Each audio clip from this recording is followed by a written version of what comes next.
Well, hi, and welcome to another LRCC Soundbite. I called this week, Thy Kingdom Come. Now, you might recognise those words from something called the Lord's Prayer, a prayer that Jesus taught his closest friends when they asked him how they should pray.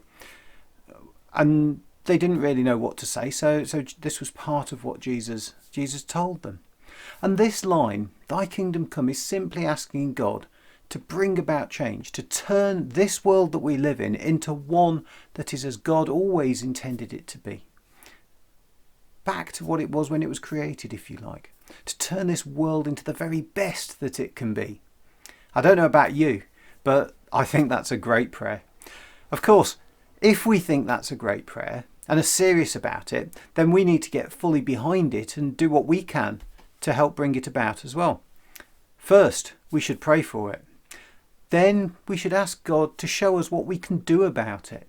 Some people might put their effort into the beauty of creation and maintaining that for the future. You might go out litter picking, switch your electricity to renewable sources, reduce the amount of rubbish that you send to landfill. You might get behind social justice issues. You might buy fair trade products where you can, or campaign against inequality. This week, for the next 10 days from Thursday, we're getting behind a national time of praying that's called Thy Kingdom Come. As I say, it starts later this week on Thursday, runs for 10 days. Thursday's a very significant day in the church calendar because it's the day we remember Jesus going back to heaven, but more about that one next week. This week, I want to encourage you to join with us in these 10 days of prayer. Each day, we'll post something for adults to think and pray about at about 10 o'clock in the morning. Then, about 1 o'clock in the afternoon, there'll be something fun and exciting from the Cheeky Pandas. And finally, at 4 p.m, we'll be sharing a video from our youth stream. We'd love you to engage with any or all of these and see how God may be speaking to you at this time. If you live local and would like even more great stuff to help you, do get in touch. We've got some booklets that you can use as a journal. And for families, we've got a fantastic interactive augmented reality map full of games and activities. One of the things we're also encouraging people to do is to think about five people in particular to pray for each day. They may be friends, neighbours, family, work colleagues.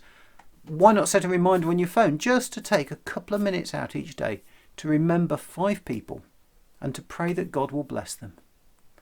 You know, sometimes we can look at this world and we can see so much that is wrong and wonder how it can ever be made right.